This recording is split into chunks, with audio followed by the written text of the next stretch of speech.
Ating pong talakayin ngayon ang diabetic retinopathy. Ang diabetes po ay maaaring makapinsala sa daluyan ng dugo sa iba't ibang bahagi ng katawan, kabilang na po yung mata. Kaya ang isang pangunahing komplikasyon ng diabetes ay ang diabetic retinopathy. Paano nangyayari ito? Pagka po nasira yung daluyan ng dugo, ang mataas na sukal sa dugo ay maaaring makapinsala sa maliliit na daluyan ng dugo sa retina. Ito yung sensitibong tissue sa likod ng ating mga mata. Kaya nagkakaroon din ng pagdurugo. Yung mga nasirang daluyan ng dugo ay maaaring magdulot ng pagdurugo sa loob ng mata na humahantong sa pagkawala ng paningin. Ang paglaki ng abnormal na daluyan ng dugo, maring tumubo ang mga bagong abnormal na daluyan ng dugo sa retina. Ang mga ito ay maaaring masira at magdulot din ito ng pagdurugo. Ang pagkawalan po ng paningin. Ang malalang kaso ng diabetic retinopathy ay humahantong sa pagkabulag. Paano maiwasan ang diabetic retinopathy? Una, kontrolin ng diabetes. Ang pinakamahalagang hakbang upang maiwasan diabetic retinopathy, yung mahusay na pagkontrol ng diabetes. Ito ay nangangahulugan sa pagsunod ng plano ng pagkain, pagkuha ng gamot at regular na check-up. Ang regular na pagsusuri sa mata ay maaring makatulong ng maagang pagtuklas sa paggagamot ng diabetic retinopathy. Kung ikaw meron diabetes, mahalagang magpa-check up sa mata taon-taon upang mapanatili ang kalusugan ng iyong mga mata. Sa pamagitan po ng maagang pagtuklas at paggamot, maaari mong maiwasan na maghulubang komplikasyon ng mata.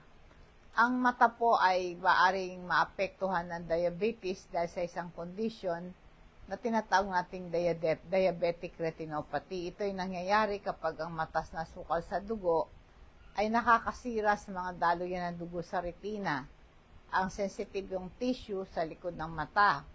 Kaya nga po, ang diabetic retinopathy ay malaking banta sa mga tao may diabetes. Ang detalye tungkol sa diabetic retinopathy ay ang simptomas po nito at palatandaan nito ay hindi po siya makakita ang mga simptomas ng unang yugto nito. Gayunman, pahabang lumalala ang kondisyon na to, makakaranas sa tao ng floaters, mga maliliit na tuldok o linya na lumulutang sa paningin, o merong flash ng ilaw.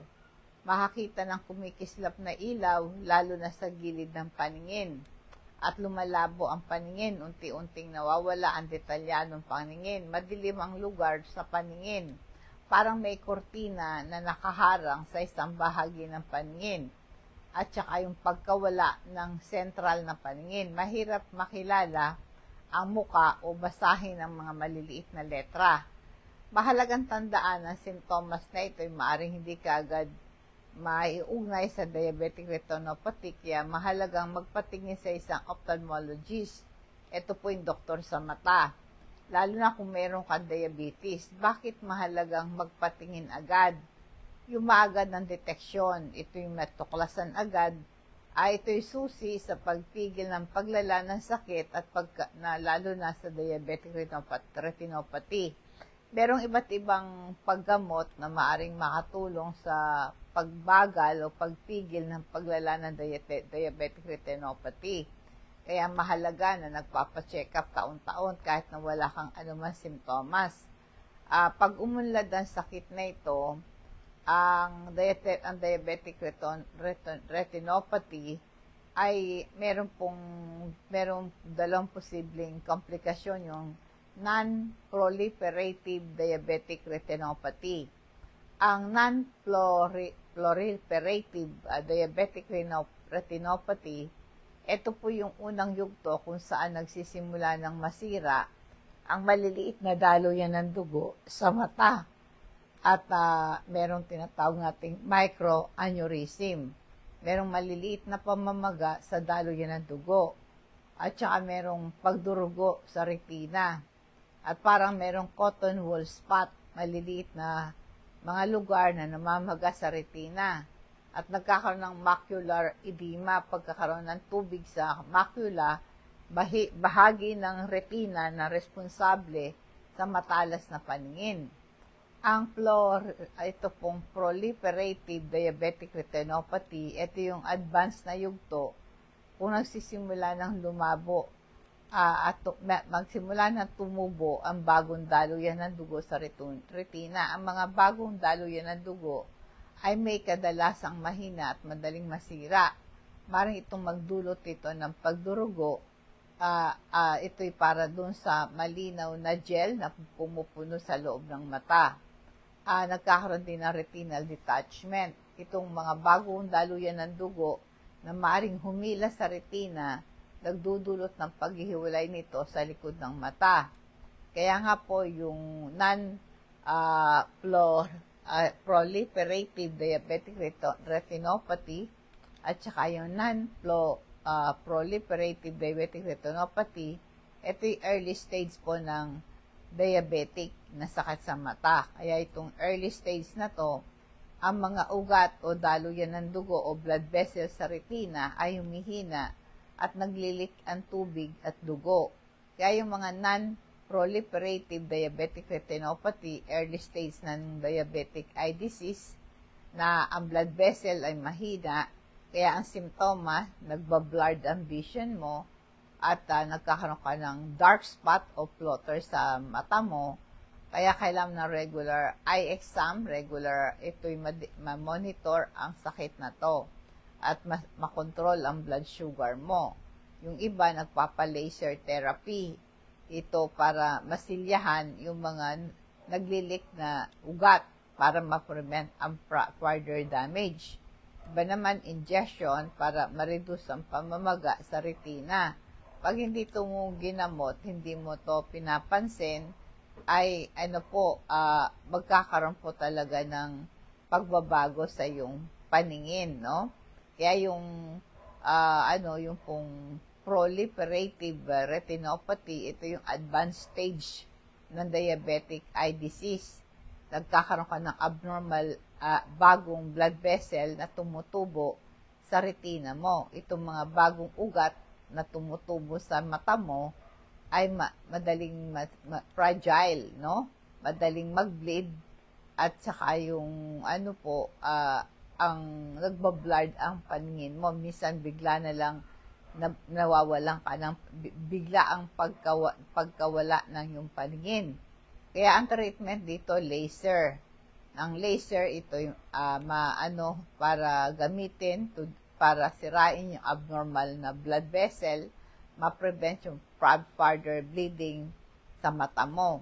Yung injection, ito yung mga medication, ini-inject sa mata mo para maiwasan yung growth ng abnormal na blood vessel. Kaya ang surgical procedure na to ay tawag ay vitrectomy, no? Vitrectomy ang tawag dito. Ito yung procedure na inaalis yung dugo or scar tissue dun sa mata natin. Kaya ang regular eye exam ay napakahalaga sa early detection and timely treatment ng diabetic retinopathy. Kaya kailangan ng strict blood sugar control. I-maintain mo yung good control ng blood sugar level mo para ma-prevent ang progression ng sakit na ito. At saka chine-check mo rin yung regular blood pressure kasi ang high blood pressure nakakapagpalala sa diabetic retinopathy. Kailangan mo ng healthy lifestyle, ibig sabihin healthy diet, regular exercise, huwag kang manigarilyo, ma-reduce ang panganib sa complication dito sa diabetic retinopathy na ito. Kaya para ma-prevent po ang vision loss, mahalaga po meron kayong tinitake na supplement na vitamin C, ito yung antioxidant. Ito'y tumutulong sa pagprotekta sa selula o pinsala dulot ng free radical sa mata mo. Ang diabetic retinopathy ay may mga free radical na nakakapinsala sa daluyan ng dugo sa retina. Ang vitamin C, pampalakas ng immune system, Nakakatulong para labanan ng infection, pampabuti ng circulation ng dugo. Ang vitamin C po ay maaaring maging kapakipakinabang sa mga taong may diabetic retinopathy, kasama po ng pag uminom ko ng vitamin C, samahan mo ng Super B complex. Pareho silang water-soluble vitamins. 30 minutes po bago kayo magalmusal, inumin mo na to once a day lang. Ang Super B complex mahalaga sa metabolismo ng glucose na maaaring makatulong sa pagkontrol ng asukal sa dugo. At ang Super B complex pampalakas ng nervyos at itong mga nerves sa mga mata, nababawas yung pamamaga.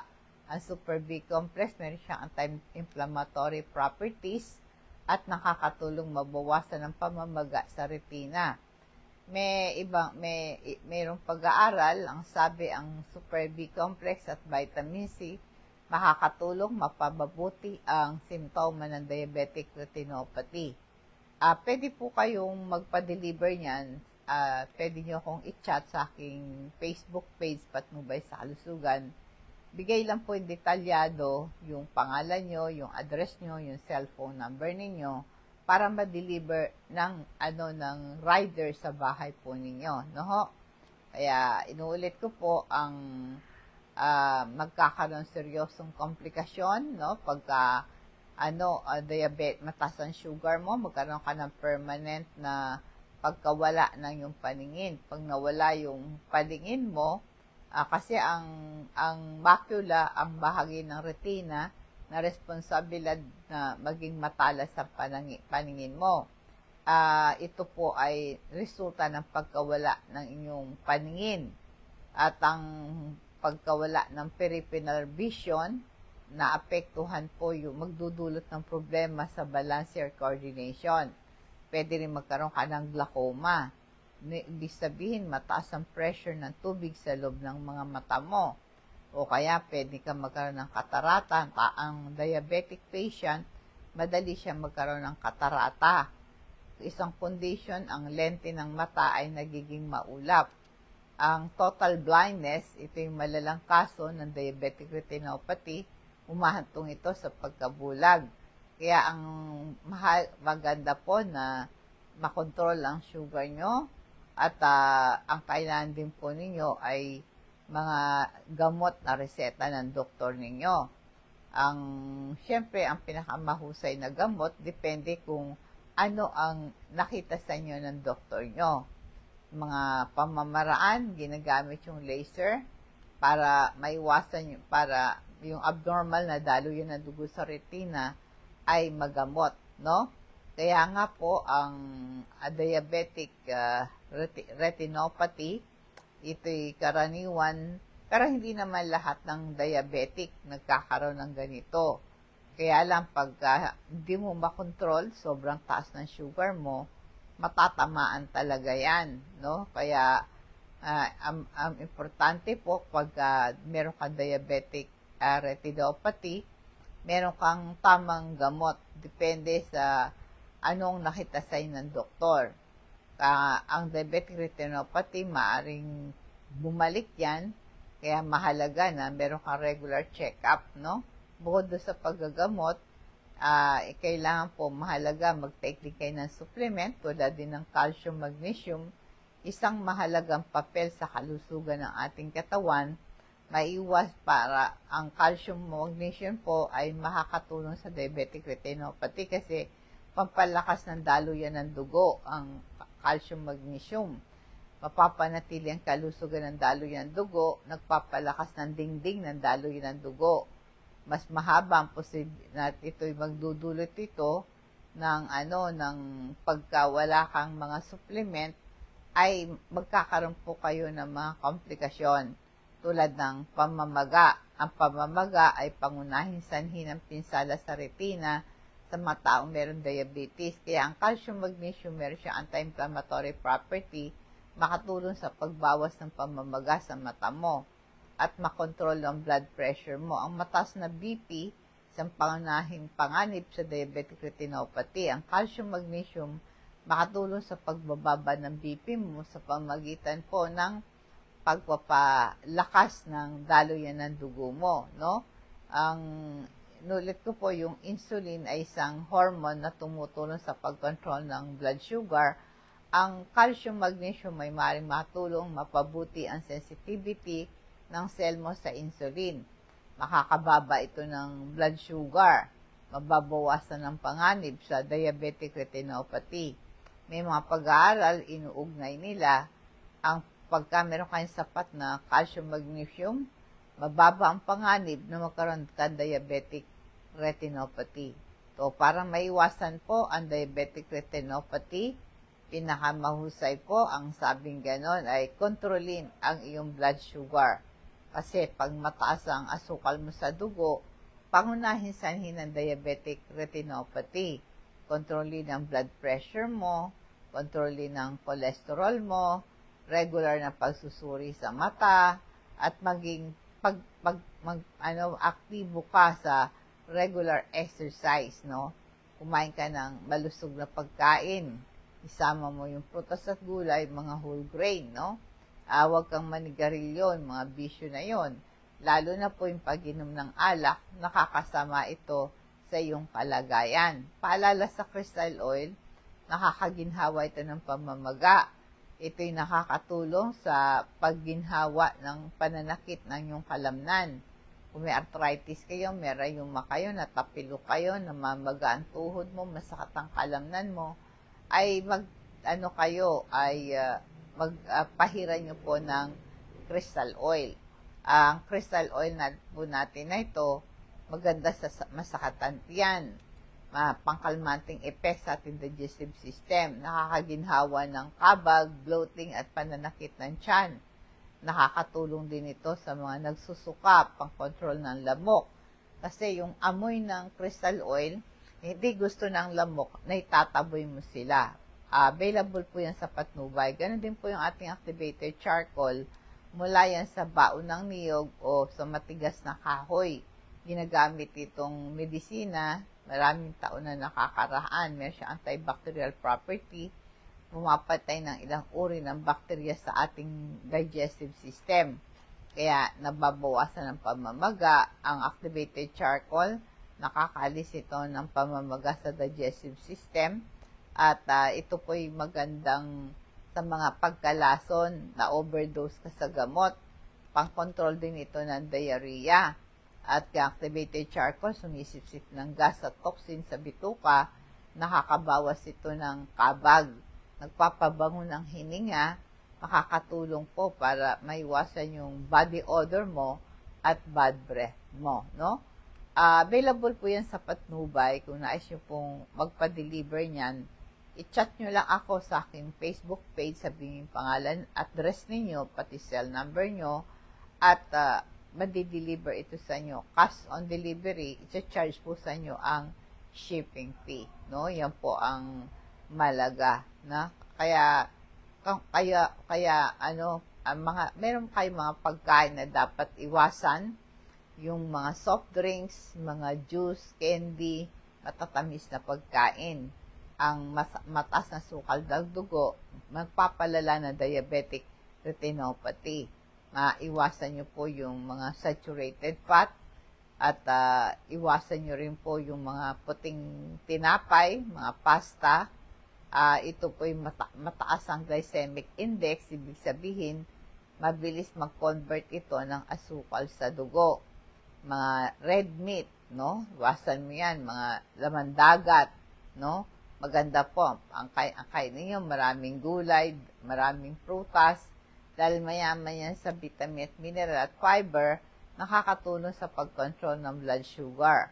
Ang mga prutas po ay pinagmumulan ito ng antioxidant, pinoprotect ang selula mo.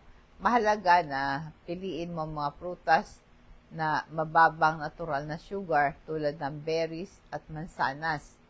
Mga butil, maganda yan, tulad po ng brown rice, oatmeal, whole wheat bread, mayaman yan sa fiber. Kumain kayo ng iwasan yung mga hipon, alimango, alimasag, tahong talaba, pusit. Mapanganib yan sa iyong kalusugan. Meron kayong personalized na meal plan, exercise din. Regular na exercise ay mahalagang bahagi sa pamamahala sa diabetes. At ang exercise po ay maaring yung mga 30 minutes every day, no? Paglalakad, pagsasayaw, zumba, paglangoy, pagsayaw, o kaya yung mga tumutulong po yung mga strength training. Kaya kailangan po, no, kung kayo po ay diabetic, iwasan nyo po ang tumaba, no? At ang exercise, ito yung flexibility exercise, mahalaga na yung range of motion o pagbawas ng paninigas ng kalamnan. Kaya nga po, kung diabetic ka, bago kayo mag-exercise, magpa-check up ka muna. Dapat lagi mong minomonitor ang blood sugar mo. Kumain ng merienda bago mag-exercise, makatulong maiwasan ang mababang asukal sa dugo. Kaya mag-exercise ka, importante ito. Maaring kasama mo yung mga friends mo. Pumili ka ng activities na na-enjoy ka. Tandaan po ninyo, ang omega-3 fatty acid, maganda yan sa diabetic retinopathy. Merong beneficial niya sa pagbawas ng panganib ng pagkalubha ng diabetic retinopathy. Meron siyang anti-inflammatory properties ang omega-3. Ito po'y maaring makatulong sa pagbawas ng pamamaga sa katawan. Napapabadda ang daluyan ng dugo. Kaya kung nais po ninyo, isama ninyo sa inyong supplement yung ating omega-3 fatty acid. Ito'y merong significant factor sa pag-unlad ng diabetic retinopathy para maiwasan mo yon. Ang mga gamot na reseta ng doktor para maiwasan diabetic retinopathy, ito'y depende po sa reseta ng doktor mo. Iwasan mo ang self-medication, no? Yung mga gamot tulad ng metformin, ito'y nasa linya ng panggagamot sa type 2 diabetes. Marami pa ng mga gamot, isa lang po yun na alam po natin, no? Merong mga tinatawag nating SGLT2 inhibitors, tinatanggal ang sobrang asukal sa dugo pamagitan ng ihi. Paano makatulong po ang mga gamot para maiwasan diabetic retinopathy? Ay sabi ko nga, depende po sa doktor po ninyo. Iwasan nyo po yung self-medication, no? May mga solution po para sa diabetic retinopathy, malusog na dieta, regular exercise, regular na pagsusuri sa mata. Bawat tao po ay merong iba't ibang mga pangailangan. Kaya pinakamahusay talaga, meron tayong personal doctor na laging titingin sa atin. Lalo na po kung diabetic ka na, maiwasan po natin ang pagkabulag. At kailangan po maging normal lagi ang sugar ninyo. At kasi pag pinabayaan nyo yan, pwede kayong mabulag. Ang pag-control po ng diabetes, ito'y may iwasan mo diabetic retinopathy. Ang mahusay na pagkontrol ng sugar ay sa pamagitan ng tamang pagkain, tapos yung exercise, at saka matulog ka na maaga, huwag ka masyadong magpapagod. Kaya kung diabetic kayo, mahalaga nagpapacheck up kayo sa mata, no? Para maiwasan ng malubhang komplikasyon. Mag-subscribe po kayo sa aking YouTube channel, Rose Alfonso. I-click nyo lang po yung bell para ma-update kayo sa aking mga bagong topic.